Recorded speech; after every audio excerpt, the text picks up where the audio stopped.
is up, YouTube? This is Lawman745. Wanted to do a little video update on where we're at with the CRF600. It's been a long time. When you work 6 to 7 days a week like I do, progress is pretty slow.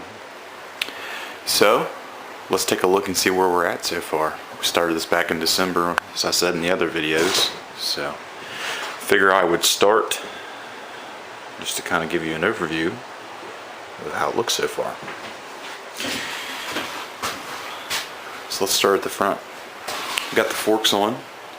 We did have to use the CBR stem in the CRF triple clamps. Went without a hitch, no issues there. Pretty decent steering angle. Did had to, if I can move this wiring loom out of the way, had to dent the inside of that frame rail right there to make room for the fork on both sides to get a full turning radius. See that right there too, so it doesn't hit anymore. Let's see. I decided to stick with the CBR wheels on this. Kind of like the way they looked a little bit better, a little beefier. Get a little bit more aggressive looking tires on there, the 17s. I have a, I think it's a Shinko, no actually, let me correct myself. I have a Continental TXC80 coming for the front, should be here Tuesday. And a Shinko big block for the rear. Picked those up on Motorsport, shout out to Motorsport. Went with the Polysport Universal front fender. I have to heat it up a little bit and reform the back so it doesn't touch that radiator right there. Let's stay with the stock radiator. I have a bracket to space the CRF brake caliper onto the CBR rotor. That was another reason why I wanted to keep that, to keep the big rotor. Reused all the stock CBR wheel spacers. I had to take the rotor off on this side, decided to just go with one brake rotor. We trimmed that one down just a little bit to get the spacing correct in between the forks there. And you see, we're dead on the money. Still have to do everybody's favorite part, which is complete all the wiring. Clutch cable is the CRF250 clutch cable. All the controls are the stock CBR controls.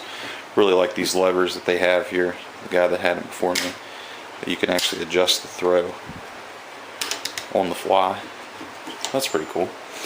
The bars were hand-me-down bars from a WR250 that my mom had. Thanks, Mom. Brake reservoir and lever perch assemblies off the CBR2. Have very good brakes, you know. Like I said, all the controls, starts, everything's CBR. I tried to get the CRF tank to fit on here. We cut the air box off, and I just didn't like how it looked. It didn't fit very well. It was really bulky. It stood up. It didn't hold much fuel. I was going to have to weld it back anyway. Anyone that's ever welded up plastic, you know how much of a pain in the butt that is. So we're going to cut part of the CBR tank up and make one that fits it a little bit better. Alright, move on back here. You can see that the mount that we used and built and cut the original CBR subframe off, that's going to get ground down and make it look a little bit prettier. It has the factory CRF subframe, CRF seat, side panels, and this is the Polysport rear fender. It's not really bolted on there all the way, just kind of mocked up. Here are the rest of the controls. There's the CRF foot peg, factory CBR shifter modified, lengthened the kickstand. That all still needs to be ground down. I'm going to put the battery right in here and build a little tray that it'll set in. And then once the tank's on there, it'll kind of cover up this little bit here, and I'm going to make a little piece of aluminum panel to cover that up right there so you can't see that. Kind of got the radiator shrouds mocked up on there for right now. Look pretty decent. Need to make some more tabs for them to bolt onto. What else? Oh, this is cool. Got to reuse the factory quick access. So I'm gonna get this wiring tucked up out of the way. I don't have a little storage compartment right there, which will be nice. Sometimes that's a pain in the butt to get started back in there. There we go. Let's see. There's my list of broken box of parts there. I have a new chain so we can stretch the wheelbase out on this a little bit. As you can see, still have plenty of adjustment to get it back a little bit.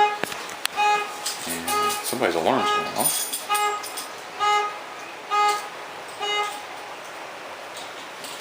So, and the exhaust.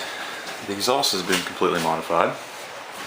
This originally went from a 4 into a 2, and it was right underneath of the motor, right in the way of everything. So what we did was we took the original headers, we cut them so it was 4 into 2.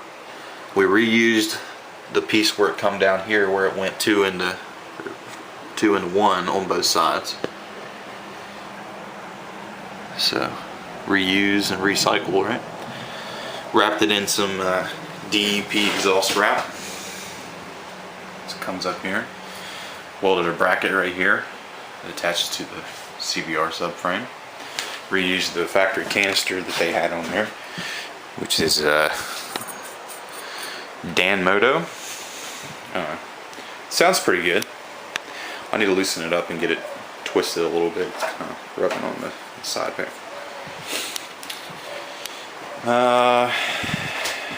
Got more parts coming. Fork seals are leaking, so I'm going to replace those. Got those coming from Motorsport as well, along with some new front brake pads for that CRF caliper. I need to cut this factory bracket off that held the CBR dashboard on. Get that cut off, and have the factory CRF headlight assembly. I like the way this looked better. I had one on there from a it's like an RMZ aftermarket. In the previous video you saw the pictures. I didn't like the way it looked there. The headlight's cool, but I actually took the headlight out of this and put it in the CRF one. It pretty much bolted right in. So we're getting close. We're getting really close. I actually heard it run, so I know that we didn't really mess up a whole lot taking this thing apart. It still runs pretty good. So a little bit more time, a few little odds and ends. I'm really hoping by the end of April this thing's gonna be done. And that's where we're at. It's been a fun project. Really has. I can't wait till this thing's done. It's gonna be awesome. Alright guys, thanks for tuning in, and we'll see you next time.